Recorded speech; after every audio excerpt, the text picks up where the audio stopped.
unceremoniously shot his own alarm clock. He triumphantly quit his day job, and with a limo waiting, it was party time as he walked into the welcoming arms of his family and friends in the business. Goodbye, boss. Hello, family. That's right. Exactly. It seemed to be the American dream. What does that cost? Probably about $120. But instead of a life of leisure and more time with his family, he says he worked day and night, buying the tapes, attending the rallies.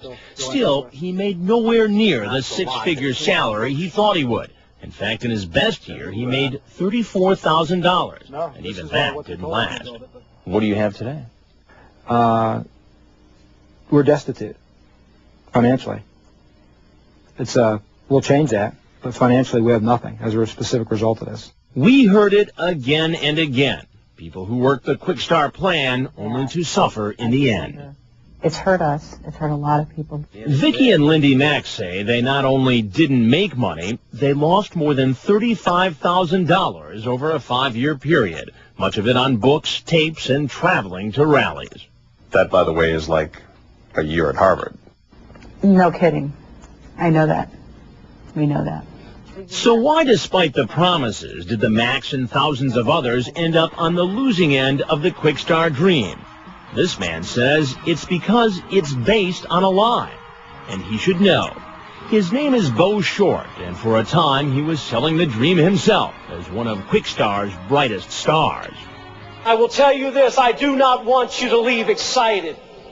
I want you to leave committed. But he says he began to realize he was part of a mass deception. You see these videos of these attractive couples driving Porsches and Ferraris, panoramic shots of palatial mansions. Right. Is that actually achievable by selling Quick Start products? Based on my experiences, no. How are these people getting all this stuff then? There is another business. And it's a business that is completely separate from Quick Start. A hidden business that most recruits don't realize exists. Short says many of those high-level distributors singing the praises of Quick Start on stage are actually making most of their money by selling motivational books, tapes, and seminars. Not Quick Star's cosmetics, soaps, and electronics. This was the dirty little secret. That's exactly what it was. Absolutely. That's not what you hear at the convention. No, and that's not what you're told in somebody's living room when you see it either. In fact, about 20 high-level distributors are part of an exclusive club, one that those hundreds of thousands of other distributors don't get to join. For years, only a privileged few, including Bill Britt, have run hugely profitable businesses, selling all those books, tapes, and seminars, things the rank-and-file distributors can't sell themselves, but are told over and over again they need to buy in order to succeed. Anything you need to become successful, you have at your disposal. All you have to be willing to do for a nominal fee is to start purchasing the materials that will help you to build your business. Why are the recruits told to listen to the tapes and read the books over and over and over again? Because it creates a dependency and it creates a habit that keeps you bound to that business. Vicki Mack knows all about that. Even though she's a medical doctor, a pediatrician with a thriving practice, she found herself slaving away in the pursuit of new Quick Start recruits. After all, new recruits mean new sales, and new sales mean more money. We'd be out just even hanging out at McDonald's, at the play places, talking to parents. At McDonald's? Yeah. Now, you graduated from Berkeley. Mm-hmm. Went to medical school. Mm-hmm. Making a very fine salary as a pediatrician. Yeah. And yet you're in a mall and a McDonald's on a Saturday trying to sell this thing? Yeah. None of this surprises Bo Short. Not the commitment of time and money, not the emotion, as we saw at the rally we attended. There's a man with tears. There are probably many people with tears. And not all of those tears are because they're committed to it. Many of those tears are because they have worked diligently and are not any closer. If this is not a legitimate business opportunity, then in reality, in your opinion, what is it? I would use the word scam. That's what I was thinking too. Bo Short says when he and several other high-level distributors began to suspect the same thing, they confronted the company's managing director, Ken McDonald. And I said, Ken, I believe that people are stealing money and you're letting it happen. And he didn't respond. And I remember looking at him a few minutes later. I said, Ken, kick some of them out. Show people you're serious. And he looked at me and said, what would happen to the business? Short says the company acknowledged it had been aware of the problem for decades. How could that be? Remember when we said Quickstar sounded a little like Amway, a company which drew the ire of the federal government several years back for making false promises to recruits? Well, it turns out Quickstar isn't just like Amway. It was Amway. Quickstar is just its new incarnation with many of the same players. Eric Scheibler and the Macs began as Amway distributors, and many of those same high-level Quickstar distributors also began with Amway. So did Bo Short, who says he decided to walk away from the business and all the money that came with it. You were a poster boy for this outfit. You were on the company yacht. Are you now turning around and biting the hand that fed you? I don't care if anyone thinks I'm biting anyone's hand that fed me. I'm telling the truth.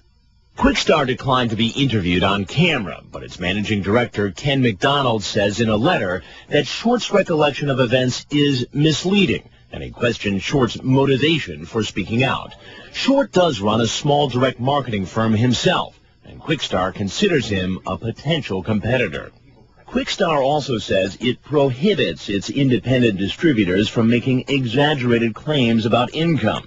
As for the company's income, most of that comes from the sale of products, not from tapes and books and tickets to rallies. In its contracts, the company discloses that some distributors do make money from those sales, but that buying those materials is strictly voluntary.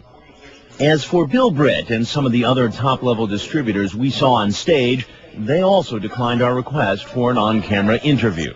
But their lawyer told us in a letter that the income claims we heard are not promoted or endorsed by Britt and those other top distributors.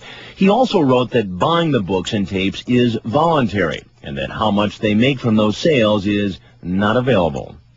So how much does a Quickstar distributor really make? Well, only about $1,400 per year. What's the source for that figure? It's Quickstar itself. You can find it in the fine print of the company's own registration materials. $1,400. That's $248,600 less than what our recruiter, Greg Fredericks, said we could make. We caught up with him at one of his recruitment meetings. We're doing a story on Quickstar and Quickstar distributors. Okay. And these folks here work with me. Oh, great. We wanted to ask you a couple questions. Sure. Hey, I just want to make sure I heard you right. First, we reminded him about the money he said we could make. You're making more than $250,000. Are you really making? How about disclosing that? $250,000 by working merely 15 to 16 hours a week? Mm-hmm. But I'm not going to disclose you my information as far as my personal income. But what he did let slip when he didn't know the camera was rolling was that one of the elite distributors we saw on stage is making most of his money from the motivation business. Probably 3/4 of it.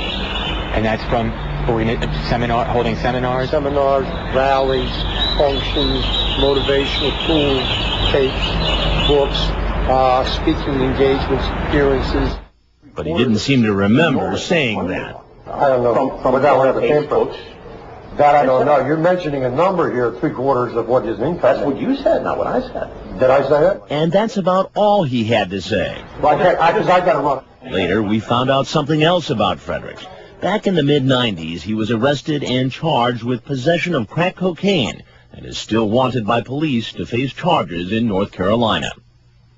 What about others involved in Quickstar? Both the FBI and the criminal division of the IRS are making separate inquiries into at least 2 top distributors not focused on in this report. In the meantime, hundreds of thousands of true believers are drawn into Quickstar every year, dazzled by the promise of the good life. But unless things change, says Bo Short, it's a broken promise that will leave broken hearts. I think people are being hurt because understand the majority of the people in that audience believe or desperately want to believe this. And they sit there with their hearts in it. What about them?